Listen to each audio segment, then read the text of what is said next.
Hello class 10। आज हम क्षितिज पाठ्य पुस्तक का दूसरा अध्याय राम लक्ष्मण परशुराम संवाद शुरू करेंगे, जिसके रचनाकार है तुलसीदास जी। तुलसीदास जी की रचना रामचरितमानस के बालकांड का यह अंश है।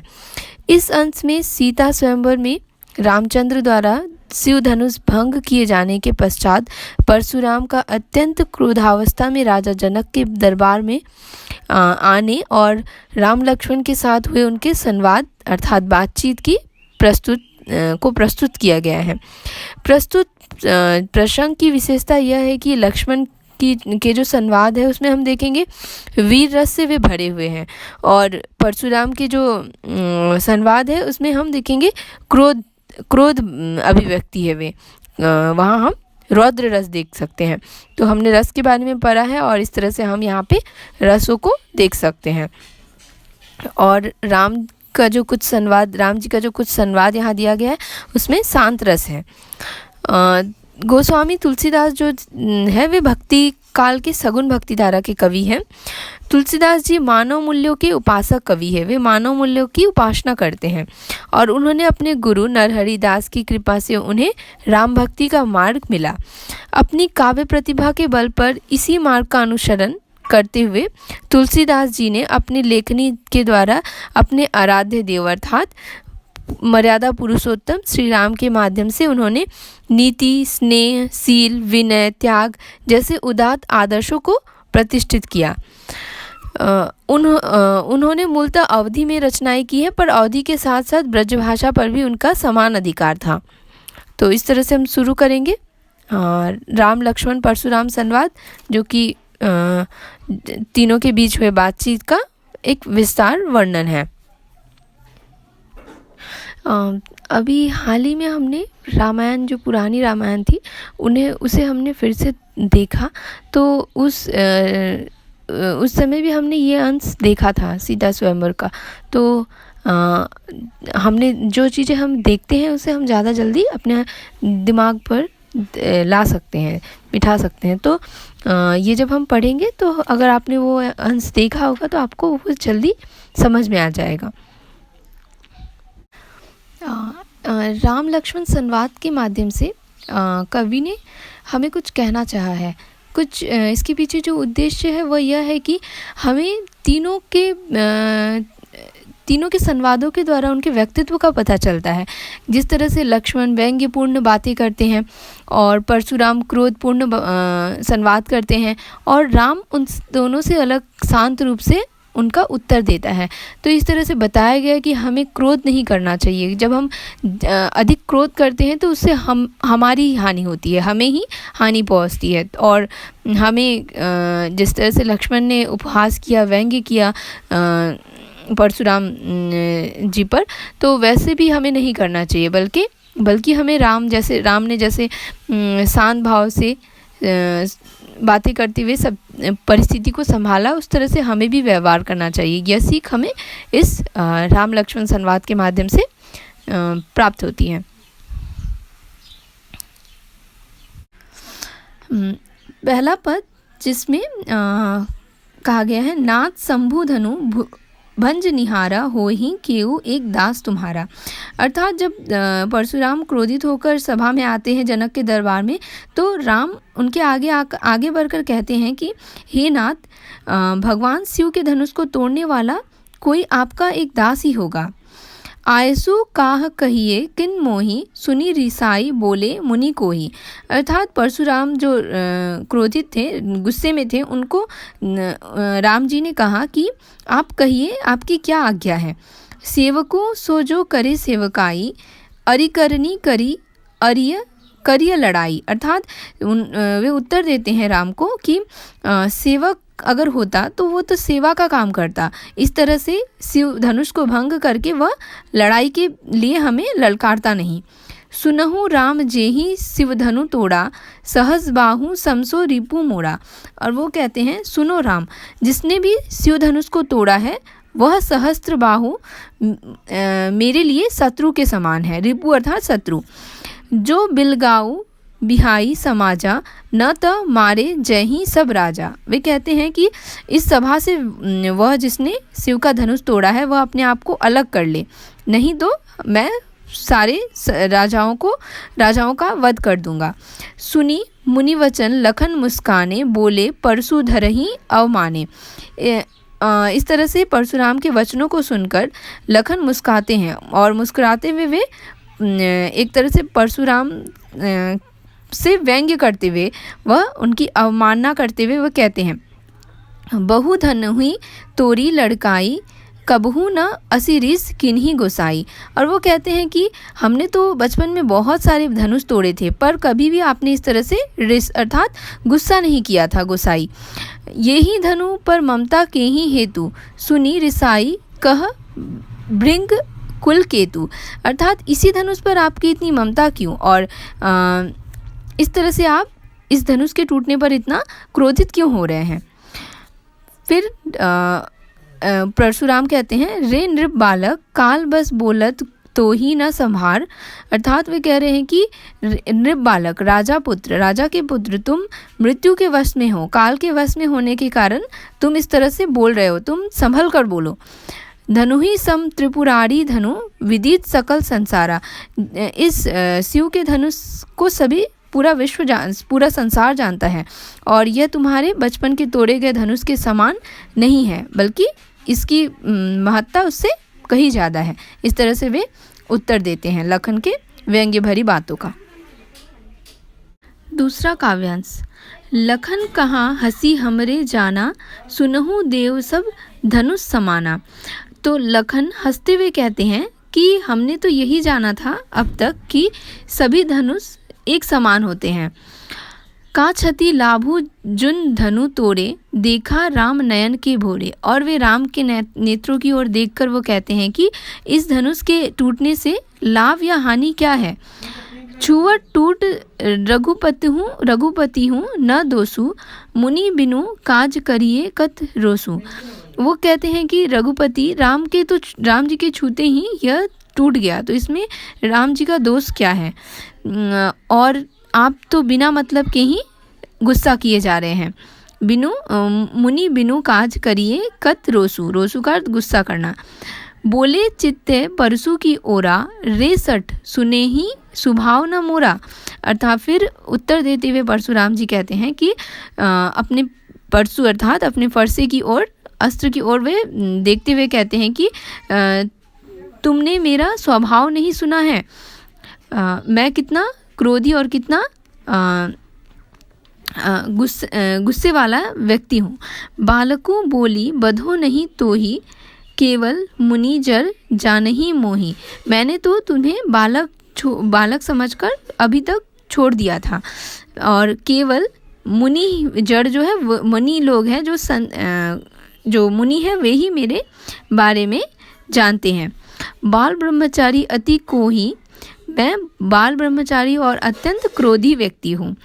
विश्व विदित क्षत्रिय कुल द्रोही, और विश्व में मैं क्षत्रिय कुल का विनाशक हूँ। भुजबल भूमि भूप बिनु किन्ही। कई बार मैंने अपने भुजाओं के बल पर इस भूमि को, धरती को राजाओं से छीन लिया था। विपुल बार मही देवन दिन्ही, और उस भूमि को मैंने साधुओं संतों के ब्राह्मणों को दान दे दिया था। सहज बाहु भुज छेद निहारा, परसु बिलोकु महीप कुमारा। वे कहते हैं कि मैंने सहस्त्र बाहु की भुजाओं को कई बार इस अपने फरसे से काट डाला था। मातु पितहि जनी सोच बस, करसी महिष किशोर। और वे कहते हैं कि अरे राजा के बालक लक्ष्मण, तू मुझसे भिड़कर अपने माता पिता की चिंता मत बढ़ा, अपने मौत को मत बुला। गर्भन के अर्भक दलन, परसु मोर अति घोर। और वे कहते हैं कि मेरा ये जो परसु है, यह जो फरसा है, यह गर्भ में रह रहे बच्चे का भी नाश कर देता है। तो वे इस तरह से अपने बारे में कहते हुए उन्हें लक्ष्मण को एक तरह से पहले ही चेतावनी दे रहे हैं कि वे उनसे न उलझें। तीसरा काव्यांश, बिहंसी लखनऊ बोले मृदु बानी, अहो मुनिसु महाभट मानी। यहाँ लक्ष्मण जी हंसते हुए मृदु मधुर वचन में बोलते हैं, कहते हैं कि अहो मुनिसु मुनिवर, आप स्वयं को महाभट अर्थात महान योद्धा मान बैठे हैं। पुनि पुनि मोही दिखाओ कुटारू, चहत उरावन फूकी पहाड़ू। और बार बार मुझे कटारू अर्थात फरसे दिखाते हैं और चाहते हैं कि अपने फूक से पहाड़ को उड़ा दे। यहाँ कुम्हड़ बतियाँ को नाही, जे तर्जनी देखी मरी जाही। और वे कह रहे हैं कि यहाँ पे कुम्हड़ बतियाँ अर्थात सीताफल कोई नहीं है, जो कि सीताफल इसीलिए कहा गया है क्योंकि वह पक जाने के पश्चात हवा का झोंका आते ही वह गिर जाता है नीचे। तो ऐसा यहाँ पर कोई भी नहीं है जो आपकी तर्जनी अर्थात छोटी उंगली को देखकर भी डर जाए। देखिए कुटारू सरासन बाना, मैं कछु कहाँ सहित अभिमाना। आपके कुटारू अर्थात फरसे और धनुष बाण को देखकर मैंने अभिमान से कुछ नहीं कहा। भृगु सूत समझी जनेऊ बिलो की, जो कछु कहूँ सहो रीस रोकी। मैंने आपको भृगु वंश समझकर, ब्राह्मण समझकर आपके शरीर पर जनेऊ देखकर मैंने अभी तक अपना गुस्सा, अपने रिस को शांत रखा है। सुर महिसुर हरिजन अरुगाई, हमरे कुल इन्ह पर न सुराई। हमारे कुल में सूर अर्थात देव, महिसुर ब्राह्मण, हरिजन भगवान के भक्त और गाय पर हम हाथ नहीं उठाते हैं, उन पर प्रहार नहीं करते हैं। बधे पापू अपकीर्ति हो हारे, मारतहूँ पा परिये तुम्हारे। ऐसा करने से हमारा पाप ही बढ़ेगा और हमारी अपकीर्ति होगी, और अगर आप मुझे मारेंगे तो भी मैं आपके पैर ही पड़ूंगा। कोटि कुलीस सम बचन तुम्हारा, व्यर्थ धरहूँ धनु बाण कुटारा। अर्थात आपके वचन इतने कठोर हैं, लक्ष्मण जी कह रहे हैं कि आपके वचन इतने कठोर है कि आप व्यर्थ में ही धनुष बाण लिए फिरते हैं। आप अपने वचनों से ही किसी को मार सकते हैं, किसी का वध कर सकते हैं। जो बिलो की अनुचित कहे हूँ, क्षमहूँ महामुनि धीर। और फिर वो परशुराम जी से कहते हैं कि अगर मैंने कुछ गलत कह दिया हो तो आप मुझे, हे महामुनि, आप मुझे क्षमा कीजिएगा। सुनी सरोस भृगुवंश मणि, बोले गिरा गंभीर। और अब लक्ष्मण के इन वचनों को सुनकर परशुराम जी गंभीर स्वर से कहना शुरू करते हैं। काव्यांश चौथा, कौशिक सुनहु मंद यहूँ बालकू, कुटिलू कालबस नीज कुल घालकू। अर्थात कौशिक यहाँ विश्वामित्र को कहा गया है। तो विश्वामित्र से परशुराम जी कहते हैं कि सुनो विश्वामित्र, यह बालक लक्ष्मण मंद बुद्धि है और कुटिल कालबस, और काल के घेरे में आकर, यह मृत्यु के घेरे में आकर यह अपने ही कुल का घातक बन रहा है। भानुवंश राकेश कलंकु, यह सूर्यवंशी पुत्र राकेश कलंकु अर्थात चंद्रमा में लगे हुए दाग के समान है, कलंक के समान यह बन रहा है। निपट निरंकुशु अबुद्धु असंकु, और मुझे तो यह पूरी तरह से निरंकुशु अर्थात जिस वश में न किया जाए, अंकुश न लगाया जाए जिस पे, अबुद्धु बुद्धू नासमझ, और असंकु जिस प्रकार किसी की शंका न हो, शंका रहित प्रतीत होता है। कालक वलु होई ही क्षण माही, और यह थोड़े ही क्षण में मैं इसके विनाश कर सकता हूँ, इसको खत्म कर सकता हूँ।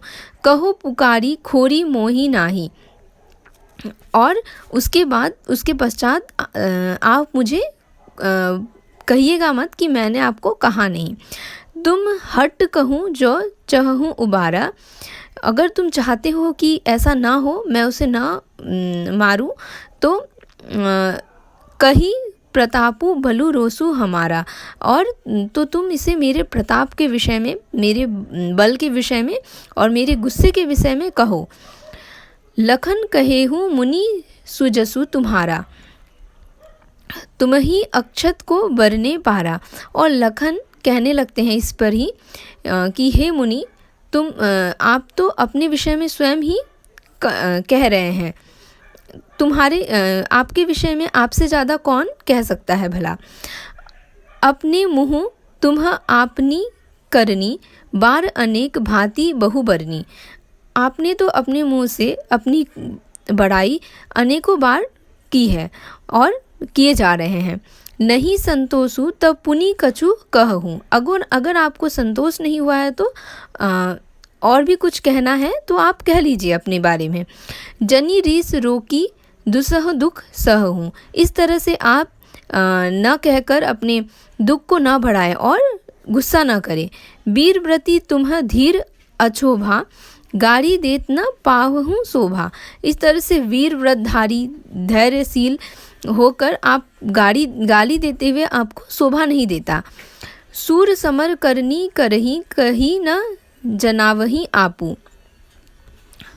जो सूरवीर होते हैं, वे लक्ष्मण जी कह रहे हैं कि जो सूरवीर होते हैं वे अपनी करनी युद्ध में दिखाते हैं, वे अपने बारे में इस तरह से वर्णन नहीं करते हैं। विद्यमान रन पाई रिपु, कायर कतही प्रतापु। जो युद्ध क्षेत्र में रिपु अर्थात शत्रु को उपस्थित देखकर भी उपस्थित पाकर भी अपने प्रताप की व्यर्थ में बातें करे, वह तो कायर ही हो सकता है। इस तरह से वह परशुराम को उत्तर देते हैं। 5वां काव्यांश। तुम्ह तो कालू हाँक जनु लावा, बार बार मोही लागी बुलावा। अब लक्ष्मण परशुराम से बोले, मुझे ऐसा लग रहा है मानो आप काल को बार बार आवाज़ लगाकर मेरे लिए ही बुला रहे हों। सुनत लखन के बचन कठोरा, परशु सुधारी धरेऊ कर घोरा। और इस तरह से लखन के वचनों को सुनकर, कठोर वचनों को सुनकर परशुराम अपने परशु अर्थात फरसे को घुमाकर अपने हाथों में लेते हैं। अब जनी देई दोसु मोही लोगु। अब वे कह रहे हैं कि अब लोग मुझे दोष न दे। कटुबादी बालकु बद जोगु। और यह कठोर वचन बोलने वाला बालक वध के योग्य है, इस मारे जाने योग्य ही है। बाल बिलोकी बहुत मैं बाचा, अब ये हूँ मरनीहार भा साचा। वे कहते हैं कि बालक सोचकर मैंने इसे बहुत बचाया, बहुत बचाने की कोशिश की, अब ये मरने योग्य ही है, अब यह सचमुच मरने योग्य ही है। कौशिक कहा क्षमीय अपराधु, बाल दोष गुण गनही न साधु। कौशिक अर्थात विश्वामित्र को कहा गया। वे कह रहे हैं कि विश्वामित्र कहते हैं परशुराम से कि इस बालक को क्षमा कर दीजिए, क्योंकि बालक के दोष और गुण को गिनना साधु का कार्य नहीं है, साधु का काम नहीं है। खर कुटार में अकरुण को ही, आगे अपराधी गुरुद्रोही। वे कहते हैं कि परशुराम जी कहते हैं कि यह तो मेरा दुष्ट फरसा है, मैं स्वयं दया रहित और क्रोधी हूँ, उस पर यह गुरुद्रोही मेरे सामने उत्तर दिए जा रहा है, और इसीलिए वे अब क्रोधित होकर लक्ष्मण का वध करने के लिए वे कहते हैं। उत्तर देत छोड़ो बिनु मारे, केवल कौशिक सील तुम्हारे। तो वो कहते हैं कि मैं सिर्फ तुम्हारे सील को, विश्वामित्र से वे कहते हैं कि मैं तुम्हारे सील को देखते हुए ही मैं इसे छोड़ रहा हूँ बिना मारे। न तो यही काटी कुटार कठोरे, नहीं तो मैं अपने कुठार फरसे से इसे यहीं अभी इसका वध कर देता। गुरही उरीन होते श्रम थोरे, और मैं इस कार्य से गुरु ऋण से भी उरीन हो जाता। गाधी सुनी कह हृदय हसी, मुनि ही हरियरे सूझे। गाधी सुनी यहाँ पे विश्वामित्र को कहा गया है कि विश्वामित्र हृदय में हंसते हैं और वे सोचते हैं कि परशुराम जी को चारों ओर सिर्फ हरा हरा ही दिख रहा है। वे विजय उन्हें मिली है इतनी कि वे सिर्फ अपनी विजय के बारे में ही सोच रहे हैं, और वे नहीं जान पा रहे हैं कि ये जो राम और लक्ष्मण दो भाई हैं ये साधारण क्षत्रिय नहीं है। ऐ मैं खाड़ न उख में अजहू न बुझ अबुझ। ऐमैम अर्थात लोहे की बनी हुई, आखाड़ अर्थात तलवार, उखमै अर्थात गन्ने की बनी हुई। तो वह कहते हैं कि ये दोनों तो लोहे की बनी हुई तलवार है, यह गन्ने से बनी हुई, गन्ने के रस से बनी हुई नहीं है जो मुंह में डालते ही यह गल जाए या फिर अंत हो जाए, बल्कि ये लोहे से बने हुए तलवारें हैं। और ये राम और लक्ष्मण सामान्य वीर न होकर बहुत पराक्रमी योद्धा हैं। मुनि परशुराम जी इसे समझ नहीं पा रहे। छठा काव्यांश।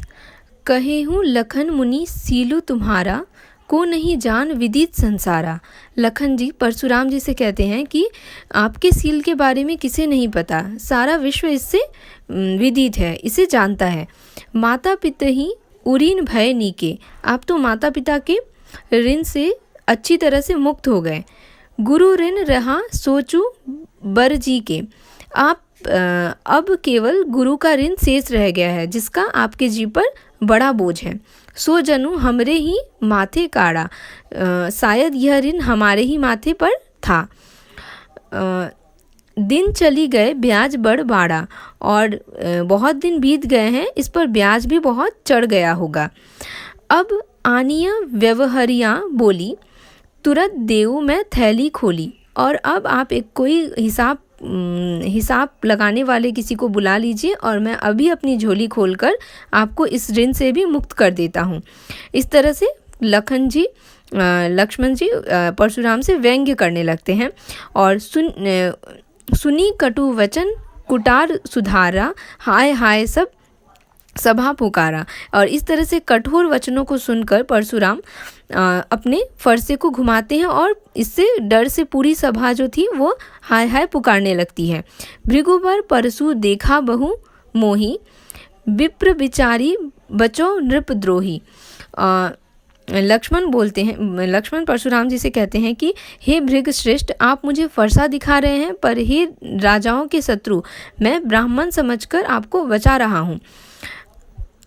मिले न कबहू सुभट रन गाड़े, मुझे तो ऐसा लगता है कि आपको रण क्षेत्र में युद्ध में कभी भी कोई वीर योद्धा नहीं मिले थे। द्विज देवता घर ही के बारे, द्विज देवता परशुराम को ही कहा गया है। ब्राह्मण, हे ब्राह्मण, आपको इसीलिए आप शायद अपने घर में ही अपनी बड़ाई किए जा रहे हैं और फूले नहीं समा रहे हैं।